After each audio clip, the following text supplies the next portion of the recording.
Hello everybody, it's me, PokemonTripHD, and welcome back to some more Dragalia content. In today's video, I'm going to be going over the Sabnock Clash Nightmare Mode and my tips to defeating the Sabnock Clash Nightmare Mode.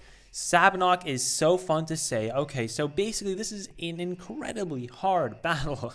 It's even for the veteran players, the day one players, it is a very tough battle. Unfortunately, if you don't have a strength light dragon, there might not be a real easy way to do it, but you could still get it done. I'm going to be talking over all my tips and tricks to getting it done in this video. So let's begin. First of all, the Sabnock Clash Nightmare just got released today. If you cleared the EX special yesterday, I believe it should be out today for you. So that's where it is. And in this video, it basically, I'm going to just talk about it. Okay, so this Nightmare mode does not have better rewards than the other Sabnock Clash mode. You still need to pay 5 of your Otherworld crystals, fragments, whatever those are, to do this. So there is really no point to doing this besides the Grand Bounty. The Grand Bounty is the one thing you want from this. So you're going to clear this basically once a day, starting from today. Once a day until the event is over, so another, 9 times to get your rewards. Now, what you can get from the Grand Bounty, there's Eldwater rewards, and there's rewards like Twinkling Grains, Twinkling Sands, and Sunlight Ores, and Damascus Crystals, stuff like that. It's basically unbinding material and those fragments for the unbinding materials. With Eldwater, there's also three of the clovers, so you can get that, and there's, I believe, like a pack of 20 succulent fruits or something. So some pretty good rewards. I mean, you're spending the exact same amount of resources that you would to do a normal one anyway. 2 Gather Wings and 5 Otherworld fragments. So there's really no reason not to get this done if you're a more experienced player. Like I said, unfortunately, the newer players probably will not be able to get this challenge completed since it's very difficult. I might as well show the plus on this just to show you guys the rewards. For completing this, these are the drop rewards, not the Grand Bounty rewards. These are all drop rewards. But from the Grand Bounty, like I said, you can get Succulent Dragon Fruit, Golden Fragments, Twinkling Grains, Damascus Crystals, Clovers, Eldwater, that kind of stuff pretty much. So that's what Sabnock Clash Nightmare drops. Now, how can you beat it? I also want to point out at the end of this video, I'm going to be including a clip of me fighting Sabnock. So, yeah. So this was the team I actually used to clear it. And you'll see this in the video at the end of this, at the battle at the end of this video. You'll see me using this team to clear it. I believe it was this team. It should be this team. So this was the team I used. Some things I want to point out is, so this is not the most optimal team. What I used was Mikoto's Phoenix to heal up the entire team. So this, I think, is a pretty good strategy if your main DPS is not a sword, because if you're using a sword, you, of course, want to equip the Shining Overlord, which gives you Dragon Claws, so you're going to want to use your dragon on that. So maybe you can get somebody else in your party to use a Phoenix Mikoto or a Phoenix something just to get some damage in. Maybe even a Phoenix Verica or Valentine's Hildegard. There's a bunch of other setups you can use. Just play around with what units you have. Of course, you don't need to do this. I would recommend just one person on your squad does this while the other people use Cupid. I, of course, do not have Cupid as a light dragon, so this is what I was doing. I was playing with randoms also. I want to point that out. I was playing with good randoms, but I was playing with randoms. I did clear it twice, so I think I have a good grip on clearing it, especially since I don't even have a 60% strength dragon. I only have, for my main DPS, was 45% strength on Lindworm, so it's going to be a little more tough if you don't have a 60% strength dragon like Cupid. Cupid makes things so much easier. He heals and he does, of course, 60% strength dragon, so that helps amazingly. If you don't, like I said, if you don't have a strength dragon, it's going to be really difficult. Even I think Max Unbinded Gilgamesh could work, but if it's not Max Unbinded Gilgamesh like this one, it's only 35% strength. That's going to make it a lot more difficult, so I'm not sure about that. But again, it could be done. Another thing you could do is actually run Ieyasu with, if you have a Max Unbinded Marishitten. Ieyasu works great because of his bleed. Sazanka might be able to work, but I think that's a little more risky because Ieyasu brings that 10% strength buff with his co-ability if you have him at 50 nodes, which I highly recommend if you don't have a light DPS unit to use. Now, my recommendations for light adventure DPS to use as your main damage dealer, like I said, is Annalie. Alphonse even works. Julieta is kind of like the lowest one. I would not really recommend Julieta. Lucretia is okay, but I would recommend a melee unit just because I feel like you can get more damage in. But of course, I haven't actually tried Lucretia. This is just from my personal experience, just what I can see. Lucretia does work though. She does work. She has Curse Res. Curse Res is optimal, but it is not necessary. I didn't use any Curse Res DPS adventures, so you don't need Curse Res. Albert is great. He destroys Overdrive Bar. I wouldn't say destroys it because it's a raid, so he can't really do too much on his own, but he's still very good. And from the 4 stars, they're all okay. I wouldn't really recommend using any 4 stars except 2 that I'm going to talk about right now. I wouldn't really recommend using the other ones, like I said, unless you have them promoted to 5 stars, then they could be useful if you upgrade their co-ability, etc., etc. They could be useful. Again, with this team, like I said, I was using Mikoto to heal with Phoenix, so I feel like Hildegard was just dead weight, honestly. I wouldn't use Hildegard if I did this again. I would get rid of Hildegard and put in someone else, anyone else, like someone that can help with DPS, just not Hildegard, because that's like 2 healers, and you're missing out on a lot of DPS if you're running 2 healers. So with that said, some light adventures I think you should use. Oh, also I need to mention this really quick. If you're using, like I said, if you're using sword adventures, use the Shining Overlord. If you're using lance adventures, use Dragon and Tamer. If you have Halloween Ellie is perfect for this battle. She heals, she does damage with both of her attacking skills, and she buffs the entire team. She's literally perfect for this battle. With Dragon and Tamer, helps so much on her. Another great worm print is Levin's Champion. You should equip 2 DPS worm prints on your main damage dealer, and then on everyone else, equip 1 worm print to help, like whatever that worm print may be. Just equip it to help out with damage.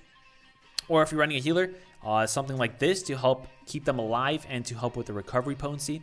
But then for the second slot on your worm prints, for everybody else on your party, you want to be running this one. Anything with Dragon Prep or Shapeshift Prep, Shapeshift Prep, which fills your Dragon Gauge at the start of quest. You want to be running this. You want to run up to 30% on everybody. Just run so you can get up to 100% because it's really going to help you out with your DPS wise. If everybody on your team, there's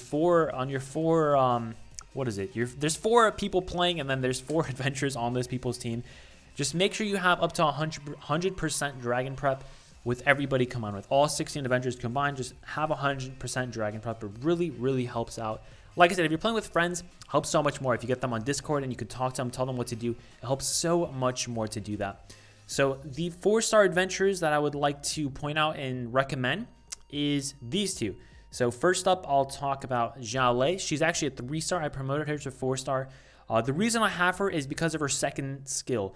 Tactical Analysis increases the entire team's critical rate by 8% and adds 40% to the modifier applied to critical damage for 10 seconds.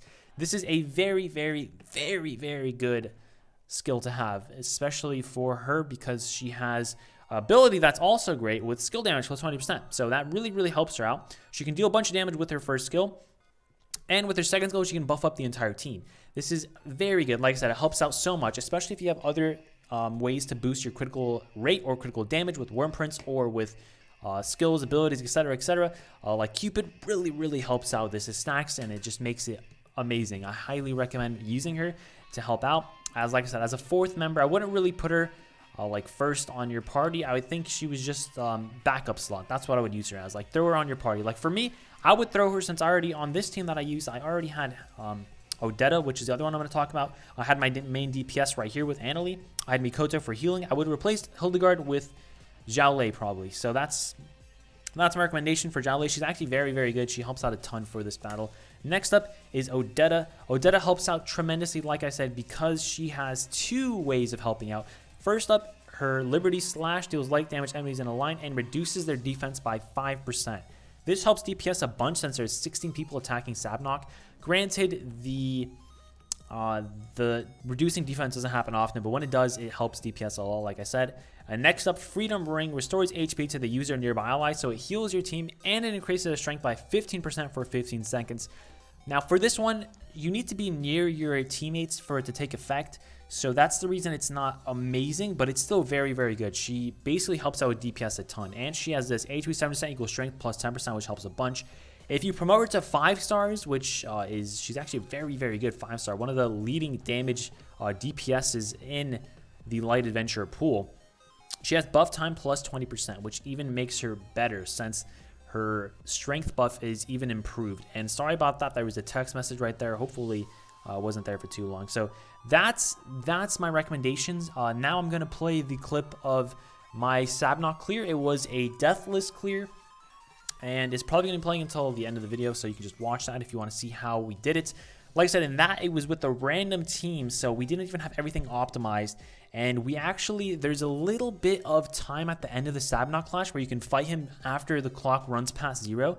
And that's how we got that clear. Like I said, it was a very lucky clear, but the luck was there, of course. But like I said, it's because we weren't optimized. So if you have an optimized team with good strength dragons, good team, like I said, I had double healers pretty much, so that was really not optimized. Everybody else on the team, they weren't exactly optimized. They were very good, though. I believe there was also an Eyasu with 3,000 strength, so that was pretty insane. Like I said, Eyasu can clear it. You just need to have a strength dragon on him. Like I said, 6-man strength dragon will help a ton. Bleed is very good, but you don't want to run too many bleed units. I would really run a maximum of 1 or 2 Eyasus total. Honestly, even 2 Eyasus is probably meh because bleed doesn't stack too much, so I don't know. It's just like it only stacks a couple times. I think it's 3 times. So you don't want to run too many Eyasus. Just 1 is perfect, I think. The rest of your team should be light adventurers. Cupid's help out a ton. Like I said, this was with 45% strength dragon on Lindworm. So if everybody has a 60% strength dragon with Cupid, then this clear honestly shouldn't be too difficult. You may have to retry it a couple times due to RNG because your AI doesn't move where you want them to move, so they die, or they're, you know, not doing as good, or you accidentally get hit by Sabnock's dash or something. There's a lot of factors that could go into this, so you could restart it. You might want to get some more defense drops with the Dead of Skill or whatever it may be. Restart it a couple times, try it a few times before you change things up just to see how close you really are on the DPS. I highly recommend building those light weapons. You do get a couple Twinkling Sands from this event, so you can go ahead and build up one of those weapons if you want. 4-star weapons even work if they have an attacking skill, just they want some attacking worm prints. And yeah, those are honestly the main things I should say. Also, I should mention King's Countenance. It brings Shapeshift Prep and Curse Res. So if you need some more Curse Res, you could, of course, run King's Countenance. But like I said, Curse Res is not necessary. You don't need Curse Res to clear this. I cleared with my main DPS being Annaline. She's Poison Res, not Curse Res. So you don't really need Curse Res to get this clear. It does help, though, but you don't need it at all. So just keep those things in mind. Like I said, what you're really looking for in your strength tally is through your 4 members on your team. You want the strength. If you click on them all and you click on their weapon and then it says their HP and strength, all of your 4 teams, you want their, sorry, your 4 members on your team, you want their strength to be at 6,000. That's what we should be aiming for, over 6,000. So what I mean by 6,000 is if you click on your units and you add up their 4 strength, like say Hildegard has a strength of 1,300, that's 1,300. Mikoto has a strength of 1920, that's 1,300 plus 1920, which is 2,200, or not 22, 3,200. Then Odetta has a strength of 1,900, so 3,200 plus 1,900 is 5,100. And then Annalie has a strength of 2,400, which, you know, add that all up, it's over 6,000. You want to get your strength to over 6,000. That's what you should be aiming for. If you can't reach over 6,000, honestly, I don't know if you're going to be able to clear this. It's going to be very, very tough. And remember, this is the strength with an off-element character. If you're using an off-element character, of course, you want that strength to be a little bit higher, and et cetera, et cetera. That's basically all the tips I can give. Good luck clearing this. If you have any other tips to help people clear it, post it in the comment section down below. This is a very fun challenge, and I actually really liked it. I really enjoyed it. It took me a while to get the hang of this clear, so hopefully I gave some good tips. If you guys enjoyed, of course, leave a like and subscribe for more content. If you have any questions, ask in the comment section down below, or join me on Discord and ask me there. Thank you guys so much for watching. I'll see you guys next time. Take care.